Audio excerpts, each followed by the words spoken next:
My impression of Bill, a more melancholy version of Bill Lewis. Welcome to Stone Soup Poetry. Thank you for coming tonight. Thank you for being part of this exciting month of March. We've had some amazing features in the last few weeks, ever since January started, actually. And we're going to keep that going for National Poetry Month. Hopefully more announcements coming by the end of this week. Our feature tonight is Margaret Sáraco. She has a brand new book out. Well, brandish new book. It was 2022. That wasn't too long ago. I still write it down on the checks. So it's yeah, like I write checks anymore. Her new book is If There Is No Wind from Human Error Publishing in 2022. And she has provided a link via her main website to produce it. And hopefully she'll be producing some more information for us as far as how to contribute to her endeavors. If it's not by buying a book, it could be giving money via Cash App or Venmo if you have either of those, or just PayPal. Please let us know, Margaret. We do have a giving group, or at least you all better fucking be. So without any further ado, yes, I'm in a mood this week.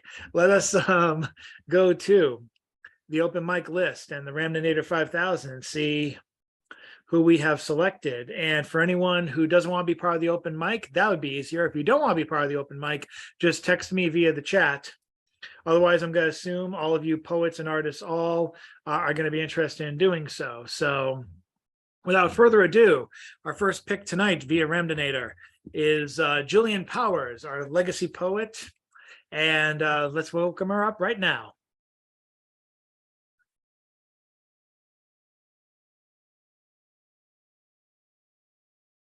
This is where I find out I was on mute for the last 30 seconds. Okay, Jillian. Uh-oh. So with that, the Ramdinator 5000 will re-scramble again. And we'll go to Mr. Angelo D'Amato.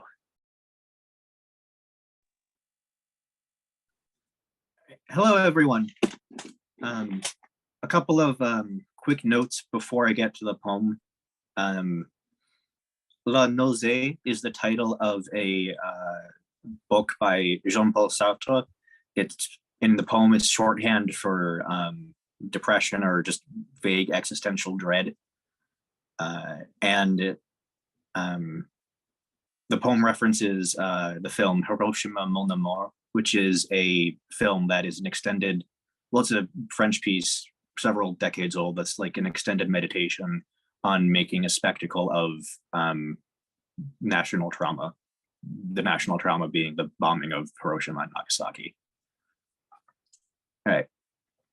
So the poem is called La Nausée, or Listening to French Cinema While Making Love to My Chinese Girlfriend. I undo the buttons on your nightshirt. These are not carnal fingers, I swear. I have told you more than once how good it feels to know someone else who struggles with. I can taste the spearmint gum on your sake-laden breath. My tongue is anodyne. Hiroshima Mon Amour. That's that.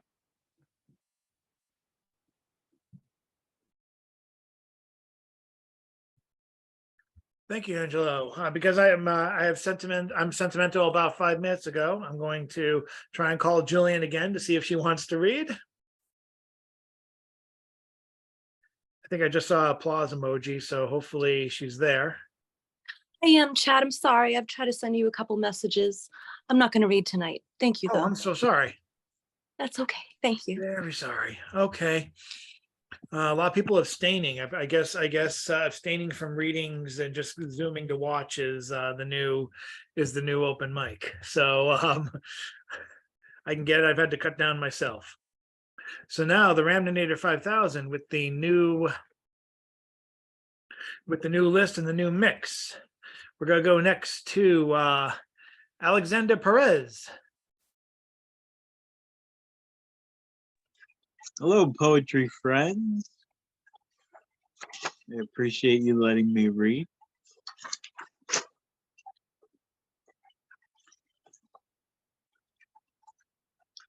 His long, thin jaws, hollow cheeks, wreckage lying on the bed, form of a boat gone ashore, turned away from the sea. I asked him of the waves themselves, existing in a person, the ornamental water, currents playing amusement, irregular furrows in the sand, small white crystals, univalve shells, their lily pink insides, bird bills dangling worms with flat bodies, wild plants with needle-like and with rough leaves. To take into account all elevations and depressions, man-made stone structures, earthworks, the mass of rock, the deep rocky clefts, as well as harmless snakes.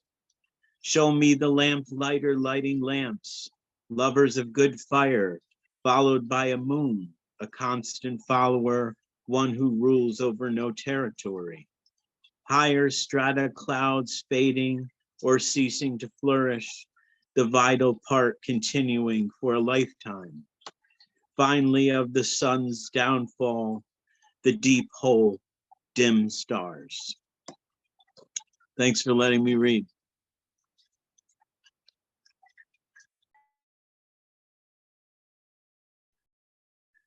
I'm dealing with some people phoning in. There'll be some people joining us by phone this week, as there usually is. So we're going to go now to the next person on the open mic. Let's go to Mr. Ed Galt, aka Magister Galt.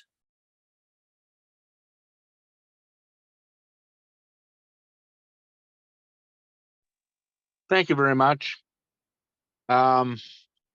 This one is called Cassie's Piece of the Road.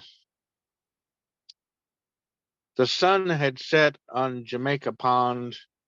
The light was of that post-twilight quality.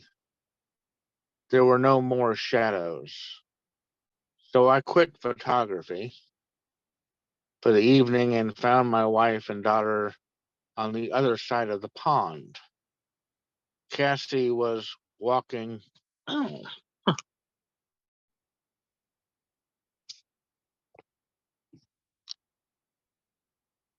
the evening, I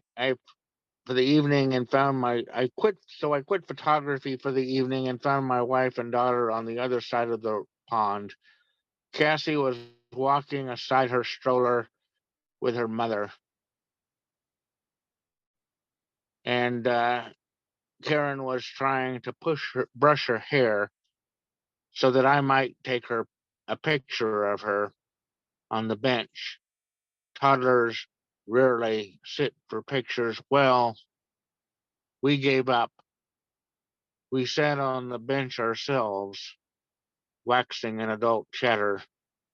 Cassie ran around, picking up everything she found. The pavement of the path was coming loose in some parts. Cassie found a piece of and brought it back to us, her piece of the road. She offered her a piece of the road to another child. The child wasn't interested in Cassie's piece of the road. She came crying back to us, her first of many rejections. We sang to her as we strolled her back along the edge of the pond. Thank you very much. Sorry for that little blip because my computer gave out right in the middle of the poem. I thought it was probably going to do that Murphy's Law, you know. Thank you very much for the patience. No, thank you. Not a problem, Ed. Thank you. And who do we have next? We do have a couple of people who have just joined us by phone. We'll get to those people in just a minute, but I want to introduce Jan Rowe next, if you are so willing. Just have to unmute yourself. Thank you. This is a little bit rough. It's the second draft. I see why former state rep Marty Walsh and former Boston Mayor Marty Walsh is quitting Secretary of Labor. How ironic the closeness in time of the government disallowing the railroad strike and the Palestine Ohio derailment of 11 or 20 cars carrying 32,000 gallons each of vinyl chloride to make plastic. Don't you know? We need more plastic. And then when it burned, it created phosgene, which was a World War I chemical warfare agent. So they had to open those tracks. But anyway, about tracks. The Trump appointee was a retired railroad executive, and he cut the rail staff of these trains that are up to 2 or 3 miles long from 2 to 1. Their goal was to have no staff, 3-mile long trains. Okay, but Norfolk Southern, they gave the RNC $6 million. Anyway, what is ironic is there was a train around Sandusky going into Cleveland with molten candle wax. And there were like 1 or 2 people on this train. They were worried about it. I don't know, the weight, the heat. And they called Norfolk Southern staff to come on out and see it. Norfolk Southern staff, they said mush on, like mush, like you would be talking to an animal. That train derailed 4 miles later. Thank you.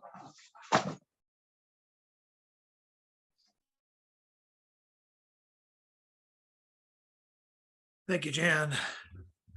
Who do we have next? Let's see. I'm going to welcome someone who's already unmuted. She can start up anytime she wants. She's one of our phone participants. Let's welcome up Nancy Dotson. Cool and chilly. The dogs come in right away. It's not my turn to go out. First, it will kill the plants. House plants are bedded ones. Fear to kill makes me bring them in tonight. Frost kill or what? Will they survive? I doubt it.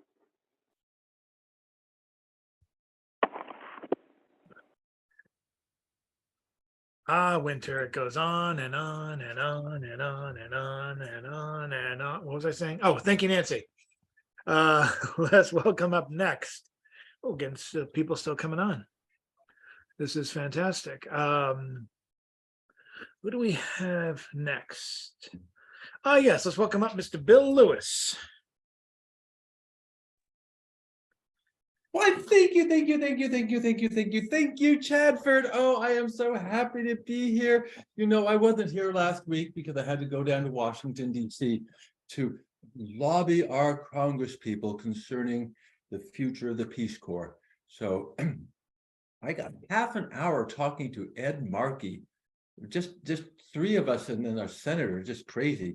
So wow, it was way cool, and I'm just excited, and I did my part, and I'm happy, and my students today were great, and a friend of mine finally published a book, and it's like top 10 of Amazon, and things are just it's a happy time. I'm really way optimistic, and I'm just glad, although I have to warn you, I'm not so foolish that I'm gonna do anything stupid, but things happen. So I am going to try to be optimistic about my little poem here without getting too carried away, but you know how I am, you know how things happen. It's not my fault if anything goes wrong, you know that. So let's see how I can do. Creek, pikes, creek, hum, fridge, hum. The trembulations, the tintinabulations of my tintinabulations. Progress moves in tiny steps. And found so tiny, the world seems quiet, yet glories abound. The squeal of a student who discovers a sudden thought, who understands more than they understood before. The excitement, the pleasure, the knowledge, the power they gain. Yes, the power they gain because they know more. And I was part of that. I rejoice for the world. What a wonderful future you're looking forward to, that these kids are going to be building it. Yes, my friends, yes.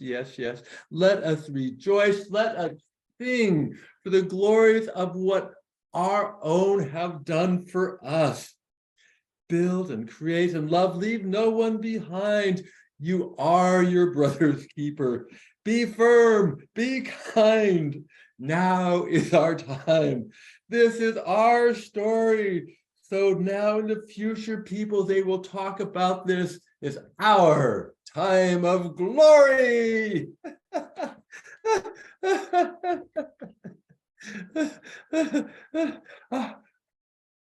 Oh, oh.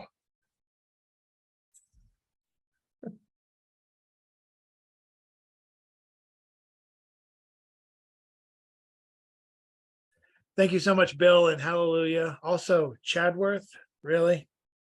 Anyway, we are moving on, moving on. We're walking, we're walking. Maria, it is your turn next.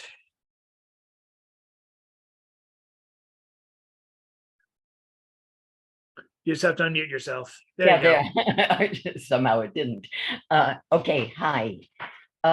This is a poem called Reveille, and actually it won. It didn't win. It was a finalist in a in Prime Number magazine competition some years back. Reveille. The cat comes not on little fog feet at all, but assertively unbidden, stomping, as it were, demanding I bestir myself, and if I demur, without a by your leave or begging your pardon, sir, coaxes the only half-hidden ping-pong ball from the corner of a low bookshelf onto the floor, as if accidentally found, bats it around, careens into the door, what a romp, and takes off like a cat out of hell down the hall. A very successful cat tick to rouse me from my ship upon the deep of dreams, to have me come about, make landfall, stumble ashore still half asleep, and fumble to the kitchen to fill his bleep bleep bleep bowl so he can eat. Ah, well, no use crying over spilled sheep. But I too have my schemes, my wiles, my insincere smiles, have my own cat trick to make him disappear. And though the dear might smell a rat with, oh, such cunning guile, could absent him from felicity a spell, hoist him gently, toss him in the bathroom, shut the door a while, and say, take that. Why bother? No matter the gloom, I'm up, what a softy. Why not stay up, have a cup of coffee, might as well start the day in this unorthodox, nay, unholy way.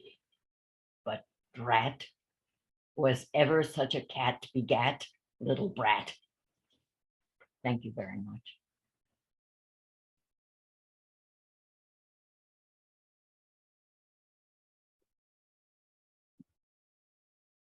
Thank you, Maria, and welcome to our open mic. Hopefully we'll see you again sometime. I'm looking at I'm making sure that we don't have, I haven't, the Ramdonator 5000 hasn't picked anyone that didn't want to read. Okay, so next we're going to bring up Miss Carol Weston, our other telephone participant. I'm going to make sure she's unmuted. And Carol, you are good to go. Okay, so I thought I would try this article. I'm going to put it in my book. The room of the universe. That's my classroom at the Chestnut Hill School. We are playing an eternal game, and don't interrupt us. We are on a long journey into reality.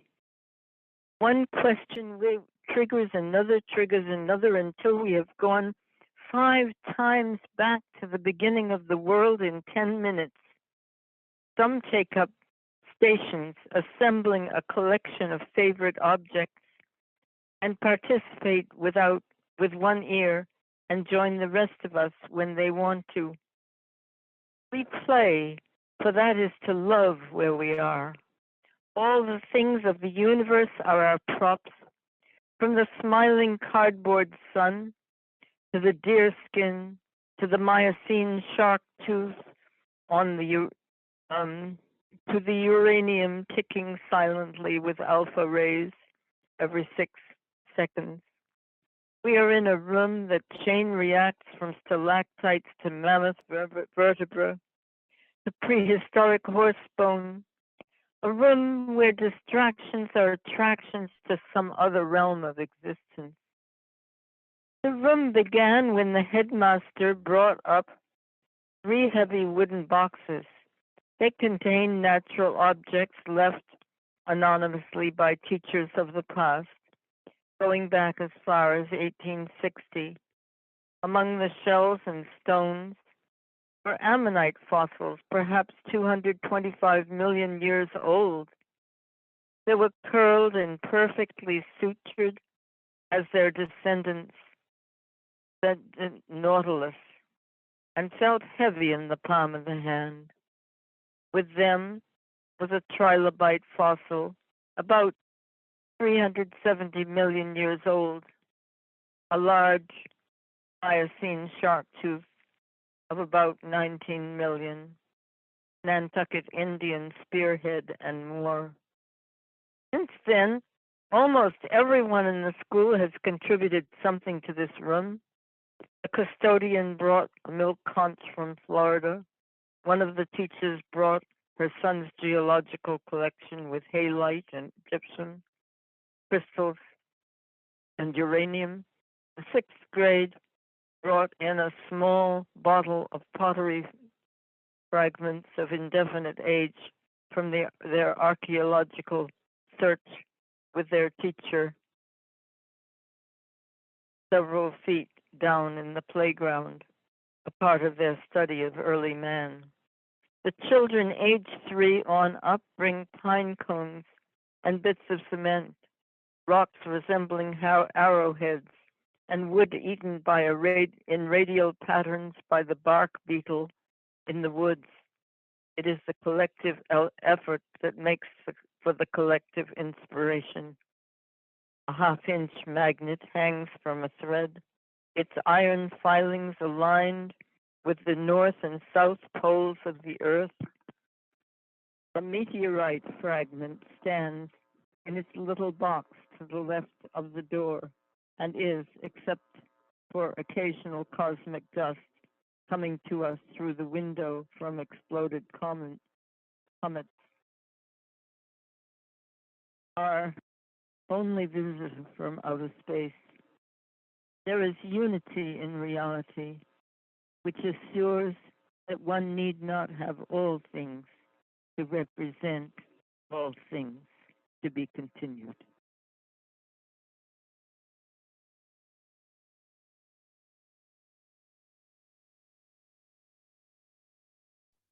Be continued indeed. I can't wait for the book to come out, Carol. Thank you so much.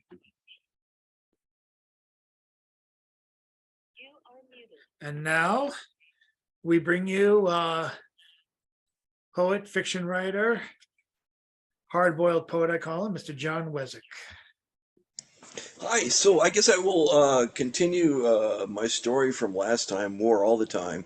And you may remember that Brock Huntsman had to come up with some financial budget projections. So we'll pick it up where we left off. And then I'll post a link to the story in the chat in case you want to read the rest of it, or even the beginning. Huntsman tripped over the first bear trap on his road to victory when his workstation refused to boot up. He had no choice to call IT in the person of Melvin LaFleur.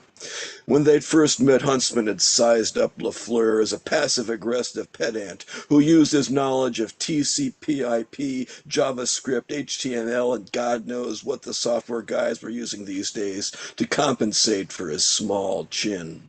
Subsequent months had only confirmed his view. "Oh my God!" LaFleur looked up from Huntsman's monitor. "Windows Update has been disabled for 3 years? You're still on Service Pack 3. So?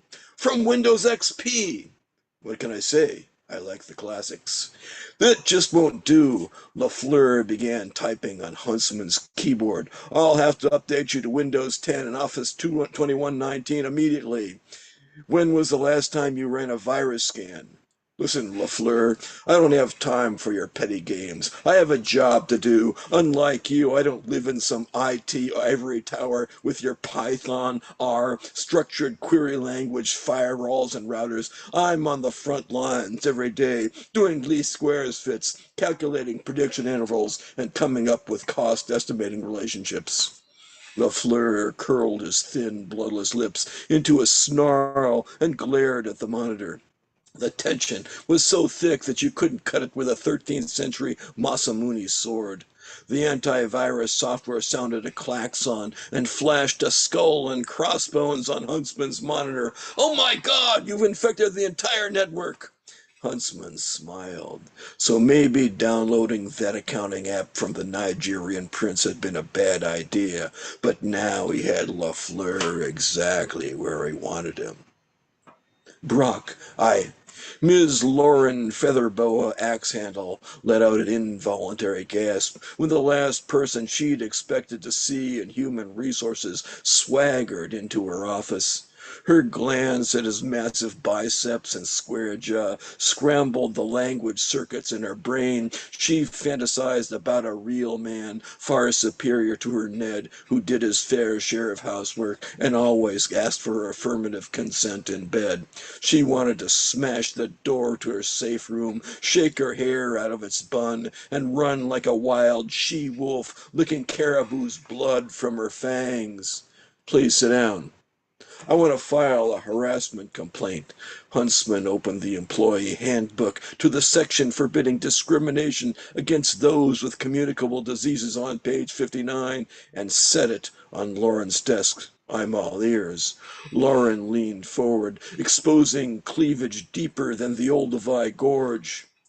After she listened to Huntsman's theory that a computer virus was just another type of communicable disease, she began to feel warm and gooey inside, just like one of the home-baked brownies she wanted to smear all over Huntsman's massive biceps. The sexual tension was so thick you couldn't cut it with an obsidian blade found in the Lascaux caves.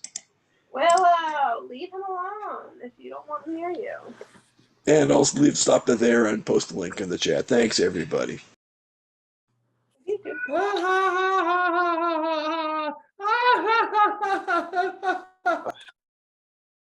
Yeah, you and your TCP/IP and JavaScript.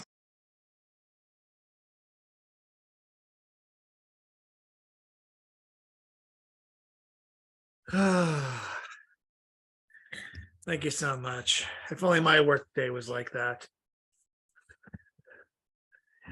So we are on our way to get to the end of the open mic and to the feature, best part. I'm assuming family members are here just to support, not to read. I'm assuming that also goes for Teresa R. And I don't think that's true for Shocky G, or at least with a name like that, I would think that's an open micer. Shocky, would you be interested? Yeah.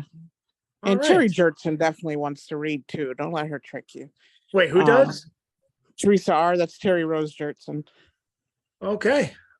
But anyway, Sorry, okay. I just got a call. I have a piece I'm gonna do, and it's about the mass shootings that have been going on. I'm not sure if it's finished, but I'm gonna read that. When the tragedy came, I said, I'm sorry, because I don't know what else to say. They asked, but don't you call yourself a poet? Don't you have a way with words? Can't you balloon animal twist this into something prettier just to make us smile? They don't understand that apologies don't quite bend, they break, shatter like glass under the weight of gravity, that thoughts and prayers are filled with helium and hot air, but they tend to float away long before they're useful. How do I tell them that losing more children has made my stomach sour, that there is no way for sweet to come off my tongue, that I hurt the same way they do? This body, a sadness factory pumping out pain. There's something to be said about industrialization. How we assembly line protest like the revolution is up for sale. Like we bought our freedom at a discount, settled for 20 acres, you can keep the mule. We've had enough horse shit anyway. But that's capitalism for you. Says if you produce it, it's worth something. So we barrel our tears for cents on the gallon, hoping to make change. Because talk is cheap anyway. I guess that's why it sounds like we're bargaining for our lives. How everything is cheap compared to a bullet. Each one can cost a life, a future, our own sanity. Grief ricochets off the walls the bullets missed, knocking over memories. In this one, I have more than eulogies to write. I tie my heart in a balloon knot to make everyone else happy. Try to build something beautiful, the same way the coroner tries to put the pieces back before the open casket. But even if you remove every bullet, our loved ones never look the same. Thanks.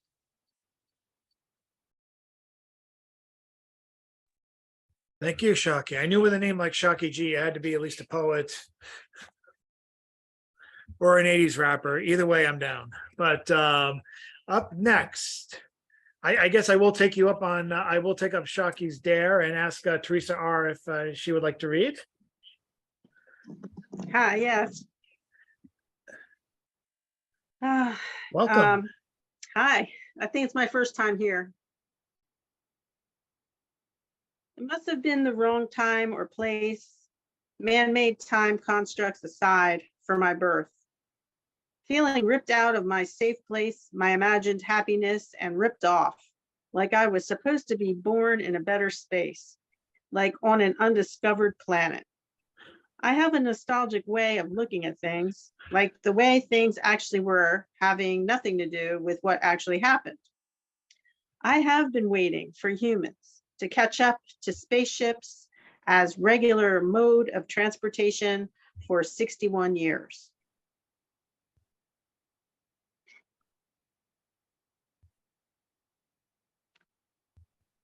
And here's another one.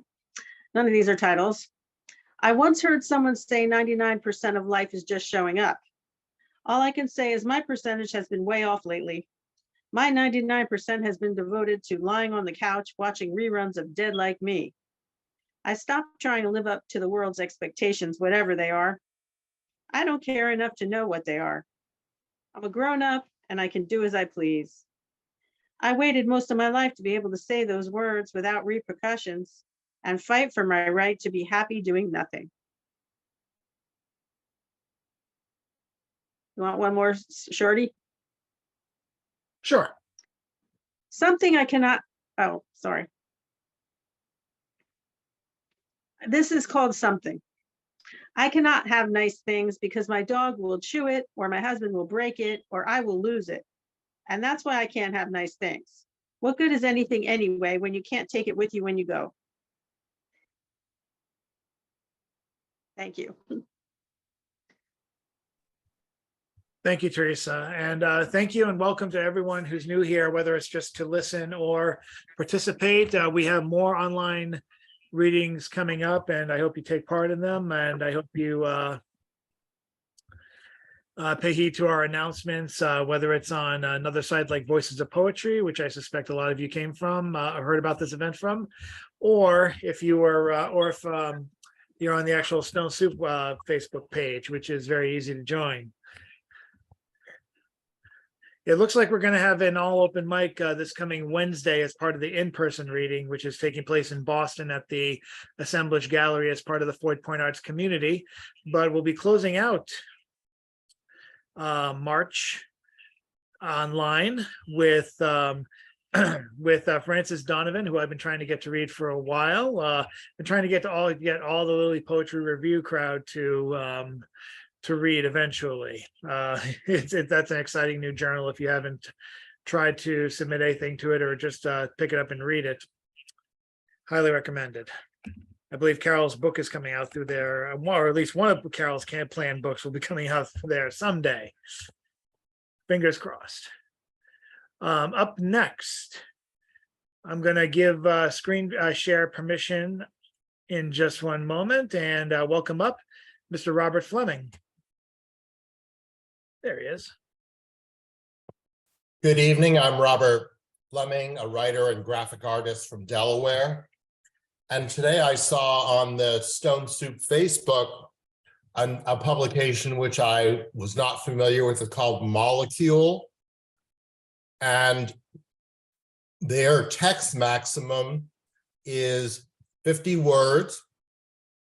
They do accept visuals, but they want them to be small, like on the size of a matchbook. So I'm going to share a few of my text pieces, which are less than 50 words or close to it, which I might need to edit. The first one is 31 words. More than letters in milk are needed. Phoenicians bless you for letters. It didn't work. Humans need you again. You sent humans letters to solve their differences with words, not swords. It didn't work. Send humans the Phoenician Messiah.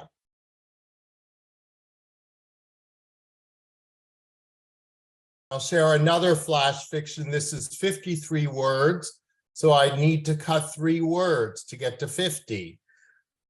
And the 50 words includes the title and your name. Ben and Jerry's names and ice cream flavor, jingle candy cane. My eyes are stolen stars. Spoon down into my cup for cream. Don't fear, this won't be your last bowl. You'd hope for Puck, but I'm Jingle Candy Cane. I'm an ice cream elf. Spoon up. My ice cream sprinkles on your tongue dreams. And I'm going to show you a potential graphic that I would submit, but I'm also going to need to edit it because I think it's too big for what they would want. The magazine is called Molecule, and the piece is called Human Body Gas Sins. So I think the theme works. What I've done is I've taken the 3 gases which are most common in the human body, carbon dioxide, oxygen, and nitrogen, and I've placed on this the seven virtues. But in order to fit the magazine, I think I'm going to have to cut 1 or 2 of the columns to make it a lot narrower and smaller. Anyways, I'll put the submission link for Molecule in the chat. They just had a publication, so I imagine they will have an open call in the summer, sometime in July. So thanks for putting that new magazine in on the Facebook page, and I'll put it in the chat. Greetings from Delaware. Thank you, Mr. Fleming. Yeah, that magazine is Molecule. It's edited by MP Carver and Kevin Carey, 2 Salem North Shore poets who are involved in a lot. Kevin Carey has a new book coming out, I think a young adult novel, and MP Carver is still very involved with the Massachusetts Poetry Festival, which is taking place this May. I should also make an announcement now. We have I have a panel that weekend for Stone Soup Poetry. The name of the panel, which I always forget, so I have to look at it.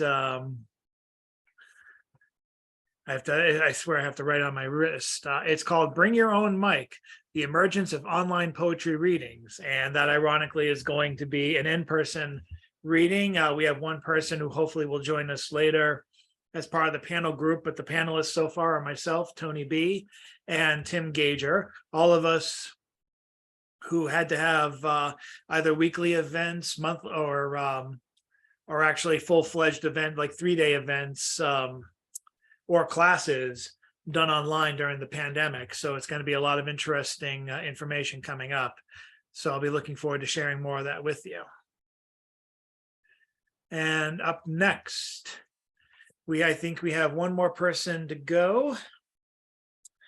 He's our penultimate closer. He's involved with Oddball Magazine, and check out Oddball Magazine at oddballmagazine.com. The writer coming up now as a regular column, one of the few poem columns that we still publish. That was an experiment that started when I started editing the magazine, I think almost 10 years ago now.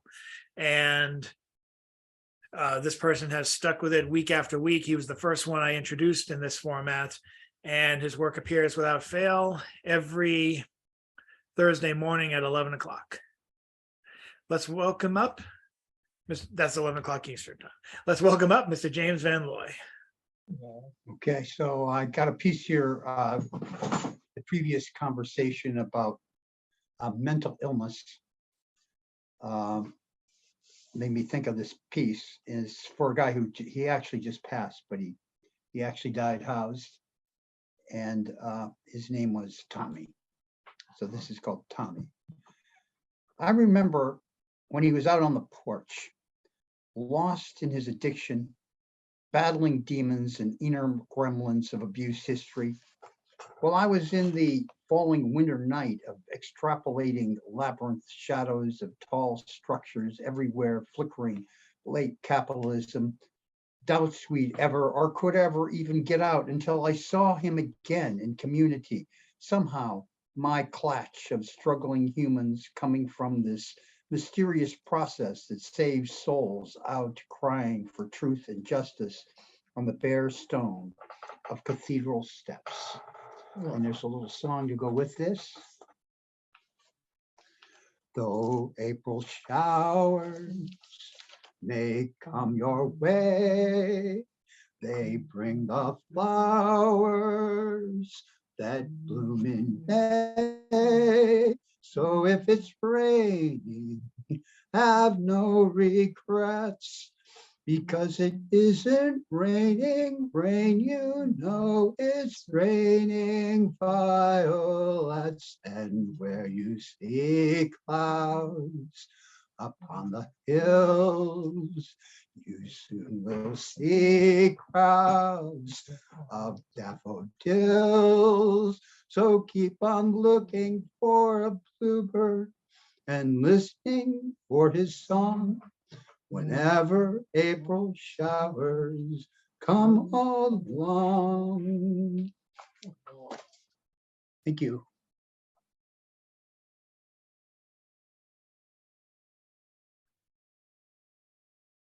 Thank you, James, and thanks to everyone who participated in the open mic, whether it's your first time or your 50th time since we've gone Zoom. I appreciate everyone who participates, whether it's every week, every month, once a year. Stone Soup is entering its 52nd anniversary. I hope you guys can be part of that. I hope there's much to announce in the days to come. As I said, in 2 weeks from now, we do have Francis Donovan closing out the month of March. And for those of you who would like to see us in person, we're going to be at the Assemblage Gallery in the Fort Point Arts Community area in the Seaport area of Boston, across from the Barking Crab. That'll be next week, starting at 7. Gives me great pleasure to introduce our feature tonight. Margaret R. Sáraco is the author of the poetry collection If There Is No Wind, from Even Era Publishing, published last year, 2022. The book explores themes of family, beauty, love, and activism. Video and audio recordings include the DMQ Review, Poetry of Protest and Struggle, as well as quintessential listening. Recent print publications include Meet for Tea, the Valley Review, the 26th Annual Ink Anthology from Moonstone Arts, Royal Beauty, Arts by the People, and Windblown 2, Nature Culture. She leads writing workshops and enjoys reading and reviewing poetry books. She has written articles and columns on contemporary life, music, health, and feminism. Her Pushcart Prize nominated work was printed in Lips Poetry Magazine. Ladies and gentlemen, persons and friends of all ages, shapes, and sizes. Let's put your hands together, let's say 30, 40 more times for Margaret Sáraco, virtually, visually, however you want to do it. Thank you. You guys are fun.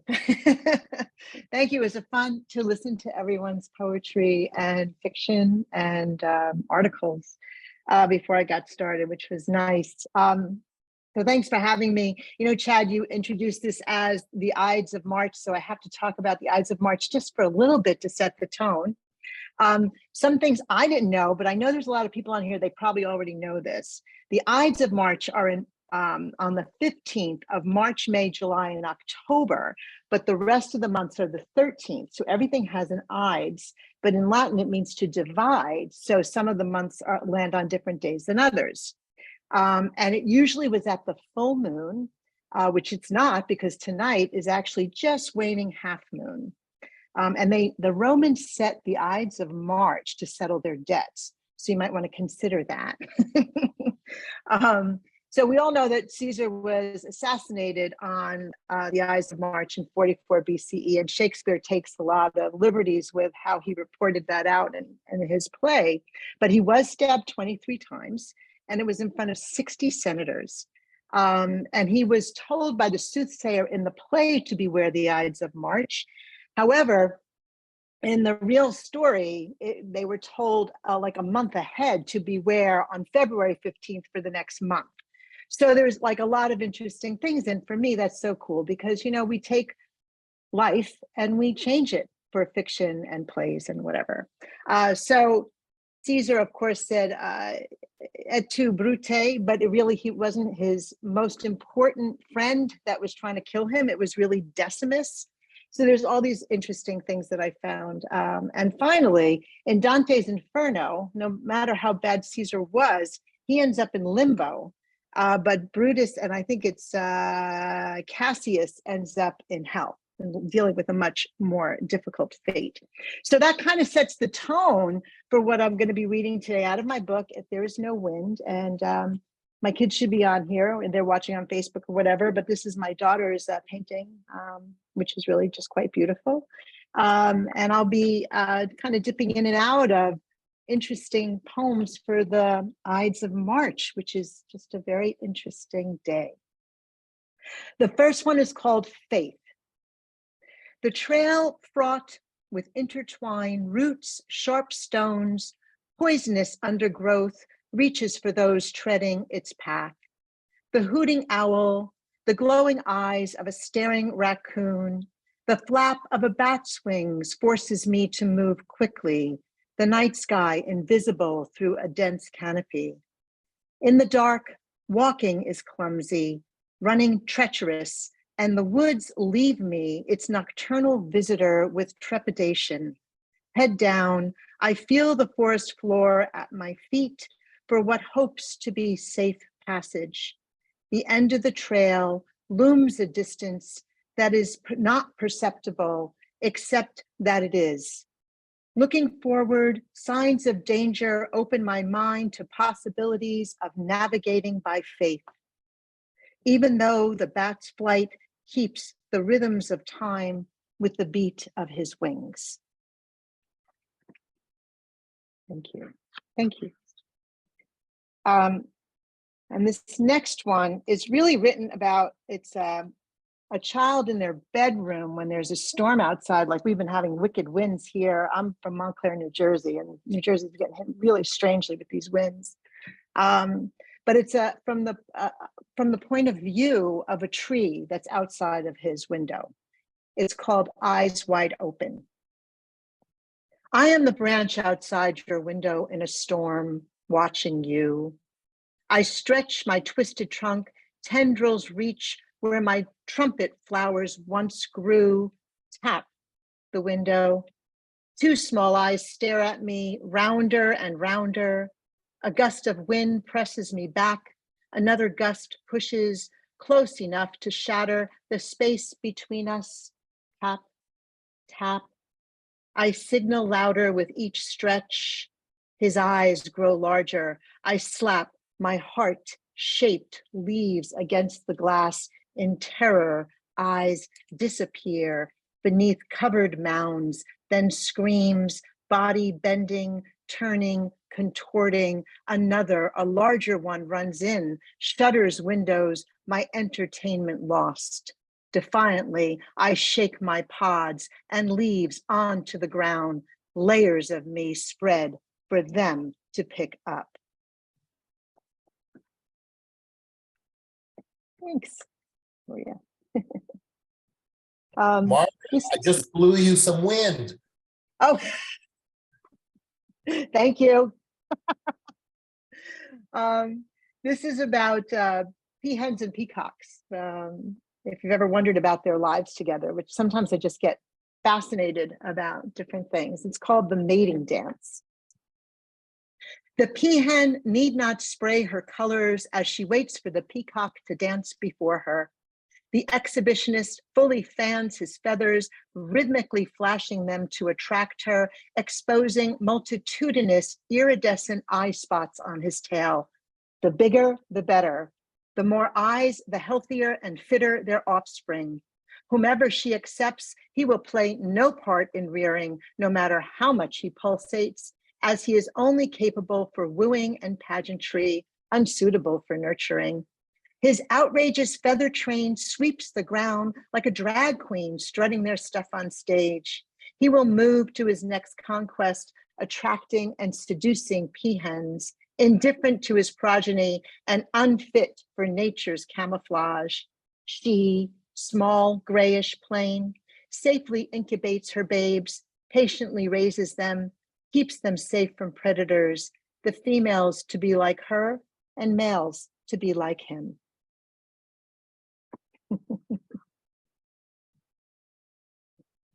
Thank you. This one is called Ghosts in the Blood, and it was written in 2016 in January, when many of us took to the streets in protest of everything that was starting to happen in our country. Ghosts in the Blood. The blue sky, bright above the trees, have begun to sprout leaves among early spring's bare branches. The sun's polka dots burst around buildings and corners, highlighting America's landscape, promising until we reckon the volume of blood saturating the earth. From the wounded and dying, I imagine the final steps ancestors, young and old, took as they trudged to face another day. America has always been broken.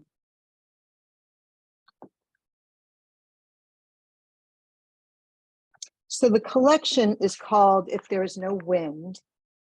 A lot about wind tonight, I guess. And it's taken a line from a poem that's called If Wind Were Erased from Earth. And I'm very concerned about what's going on in our lives and our culture and our climate. And I was sitting around just thinking one day about all the things that we keep losing because of climate change. And I thought, well, you know, the wind was actually howling that day. And I thought, oh my gosh, what happens if we lose the wind? There's all these different levels of things. If wind were erased from earth. Without the wind, water pools, kites are grounded, chimes are silenced, forests do not whistle, dust remains on the road, windmills are motionless, leaves are not shaken from trees, feathers are not lifted on a whim, seeds are not dispersed and sown, flowers have nothing to withstand, sandprints are not smoothed away, blizzards no longer obliterate our view, bats and butterflies miss their flying cue, rain and snow fall perpendicular to the earth, washed garments on clotheslines are not refreshed, and if the answer is blowing in the wind, if there is no wind, there is no answer. Thank you. So the next one is keeping with the kind of March of the Ides of March theme tonight, autumnal stroll. This was actually used as a prompt for poets online. If people don't know, that's a great place to answer to prompts, and then Ken Ronkowitz, who runs it, posts the poems online. So it's really fun. And he used one of my poems, this one, and it's about the poetry of place. It was really interesting to see other people's take on it. I can put that in the chat later. Autumnal stroll. The playground, austere in darkness, out of place without children, eerie shadows cast from the yellow lantern light onto bucket swings and the cedar jungle gym. The wind spread its spell, moving the sling, swings up and down, back and forth, ever twisting on this fall evening. The leaves abandon their trees, the waning crescent moon fleetingly visible in the night sky, covered by stratocumulus clouds, puffy and multicolored gray, as I traipse through the resplendent photographic negative of its daytime counterpart. I take pleasure in its alternate state, don't yearn for children to repopulate in daylight with laughter, play, and song. Thanks, thank you. So the next one, there's like, sometimes I feel like it's before COVID and after COVID. I don't know if anybody else feels that kind of way, but this was just before COVID. I was actually very ill and I couldn't leave my home, go very far for a while, about a year, I guess. Kind of a precursor to COVID, right? It's called Mirage. On this brisk April morning, clustered together across the street from my suburban outlook are buildings, apartments, houses. There is no mountain range or beautiful foliage outside my front bay windows, though I desire them to be there. Magically, when squinting in sunlight, sunrise transforms sidewalks into distant winding paths, and slate roof silhouettes mutate into peaks topped with dollops of snow. Do I detect a small mountain creek between apartments? I think I can hear it. I long to heal and wake to summits and woodlands with an invitation to grab my walking stick, hike the trail to the overlook, and behold spectacular views. Instead, small tufts of brown grass and leafless maples dot the landscape, reminding me where I am and the reality of what is before me. Nevertheless, the longer I look, the more I imagine. The more I imagine, the better I feel. Thank you.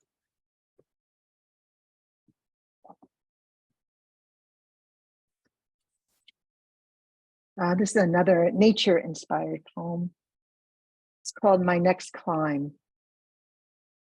The Himalayan jumping spider preys on glacial fleas and springtails. Elk and bighorn sheep are spotted high in the Rockies. Cascades mountain goat follows hikers closely in search of salt.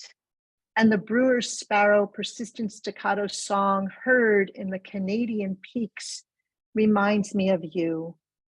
You are not alone. When life seems scarce, there can still be great abundance if you know where to look. At the timberline, even the red fire sun can be a companion.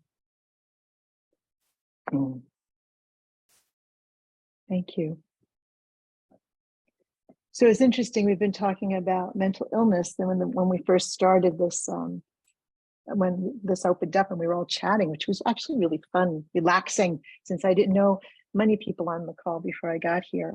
I'm not really sure where this poem came from. Could have been from a nightmare or imagining my life in some kind of an alternate reality, but it definitely dips into that space. It's called Take Flight. I am a bird, though you may think I am a woman, I am not. My body fused human and chick, birthing me, a winged being with arms and legs. I am frail and tired of hiding and explaining who I am, now exposed, freakish to many. You may think I am crazy, my mind lost, but it is not. I am locked in with others who are caged persons who some think they are birds and others who make fun of me and flap their arms like wings.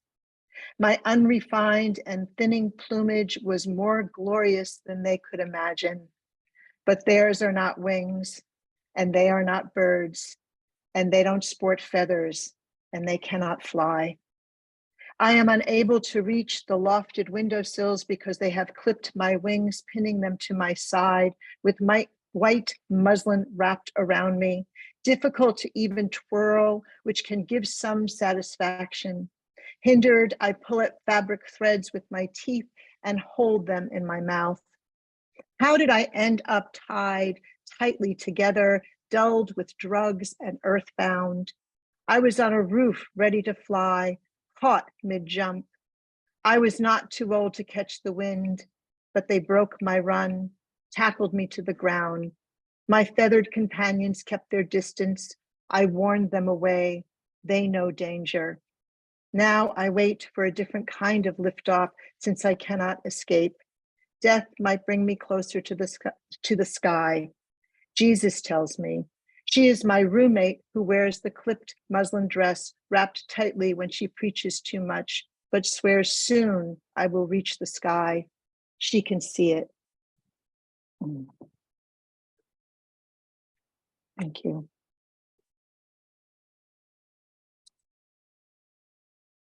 So, and still in keeping with the Ides of March, there's a lot of anxieties and nightmare dreams and all kinds of stuff that I end up writing about. I'm sure we all at some point dip into that, great creative well. This one's called Out of Control. Screeching wheels, rubber burning asphalt, nauseating smell, sensory overload. Hold your breath and pant.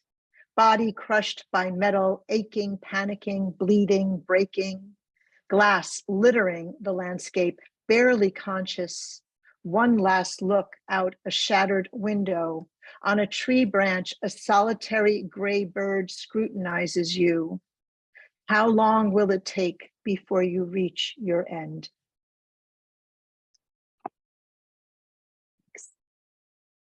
I have just 3 more poems left. This is another anxiety-filled one. This one is about how difficult it is to fall asleep sometimes. I figured if, that soothsayer who had warned Caesar about the Ides of March, there's things that come right before you sleep that you can't shake. And there's been so much in our recent years that makes us stay awake. I remember when vestiges of dusk slipped through the windowsill. Lamps snuffed, birds fell silent except hooting owls and bat wings. Wooden floors, creaked wind gusts created echo chambers. Sweat trickled and mixed with fetid fear, thumping muffled in my ear, sight fuzzy with gradations of gray. I lay still. Here monsters grow under my bed, clocks tick. I shut, then open my eyes. As seconds, minutes pass. Alarm clocks tick, but does not ring. I need courage to get through the night until day breaks, ending cycles of hours spent in bed, held still while monsters, a distant memory by night, become ever present, a distant memory by day become ever present at night. Thank you. I know I'm not alone in that. Unfortunately, they're talking about across the whole world how we're we can't sleep, or we're can't fall asleep, or we can't sleep through the night. It's become a real issue. So tonight I'm wishing everybody a good night's sleep after this. Dear self, the day the leaves turned, it was too late to say sorry, even though I could say sorry now. I wish I had let you know then how much I loved you and how I meant to tell the truth. But the truth cannot be told now, And it's too late to say sorry, even though the truth can never be told anymore. I am still sorry. I know it has been so hard and sorrowful, almost tragic, yes, tragic, that I could not say sorry. I could never say sorry. And now it's too late.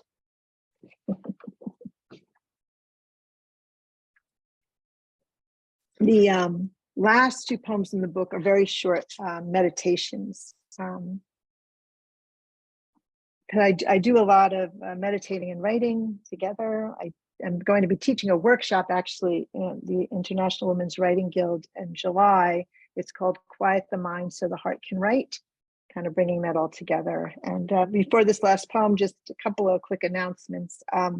I'll be also reading in Manhattan, if any of you are near New York City, on March 26th with Lit Review. If you want that information, just connect with me. I'll put everything back in the chat. And on April 2nd, I'm coming to Massachusetts to read at Gateway Arts for Human Error Publishing. They're having a festival. It's an all-day thing. And there's something else. Oh yeah, and in the middle of the month, I'm doing verse virtual. So if anybody has a book out and they like to just promote the book for a few minutes, he does these great roundups. So that's very fun. Anybody that like to know, just connect with me and you can see all the stuff that I'm posting, and I'm happy to share. I love connecting with writers, poets, writers, all of us. So this one, I'm actually going to read Invocation. My bulky blue heart hangs in my chest. I shudder, then shutter the windows, burrow beneath the knitted Afghan. My anguish bounded for now by these living room walls. Set me free. Let the birds carry my body above the salted sea. Invite me to soar, then dive like an osprey, looking for dinner, cutting the water, swimming in warmth, bathing my after image away. Thank you so much. It's been so lovely to have everybody here. Thank you. Thanks. Thank you, Chad, for offering this. Thank you, Margaret. And the rest of you, put your hands together virtually, visually, mentally, however you like, for Margaret Sáraco. Her book is available now. There are links to it tomorrow morning. For those of you who follow me on Facebook, and there are many of you who do so, I will post a link to said book, as well as another link to Margaret's Venmo account. I'm going to post it right here. And I'm going to For post those all of the you, other stuff. for those of you who do have the Venmo app, and if you don't, I highly urge you to do so, because it is a very easy way to do anything from a small transaction for services to to a house payment. You know, it's very easy. It's very easy to do, and I highly hope that you do so. Please don't give me those my classical ways. I wrote checks, we don't need to hear that anymore. We got to move on. It's the 21st century. And Margaret's got her and Margaret's got her own Linktree web page. So she knows her stuff. If she can do it, the rest of us can. I should get one. It's absolutely true, Chad. It's not that bad. And if anybody ever wants to ask me, I'm happy to. I'm happy to share. I don't want to hear you classics out there it's bad enough we have to have movies with sound. I don't want to hear that. But anyway, anyway, thank you guys very much for attending tonight. Special thanks to Margaret. Please either send the book and buy the book and let her know that you did so, or send a few bucks her way. Just a couple of bucks. Come on, guys, a couple bucks. $5 is probably half the price of what you pay for a drink in Boston now. So please support the poets. I can't force you guys to. I can't hold your ears to the stoves and make you do so. But if you keep that mental image in your mind, maybe that'll urge you to do so. Thank you guys again very much. I'm in an ornery mood today. What do you want to see? It's the freaking Ides of March. The Ides of March have come, but not gone, my lord. So I do wish you guys all the sleep that you can get, and hopefully it'll be by actually planting your head backwards, slowly reading a book, and then drowsing off and drifting off. For me, it's complete collapse, and the pillow hits me in the face every night, or the floor. one of the two. But take care of yourselves tonight. Take care of Margaret if you can, please. And I urge you guys to come back 2 weeks from now for Trace Peterson's feature, and stay tuned. If you guys are joining us for the first time and you're interested in more, check out the Stone Soup Facebook group. I do have to update the Facebook. I do have to update the Stone Soup website at stonesoupoetry.blogspot.com. It's been a while. There are some links there, and hopefully in the months to come, I'll be able to do not just that, but also finally put out that issue of Spoonful, that online journal we used to do. That's probably 10 years overdue, but hey, I like fulfilling promises like that.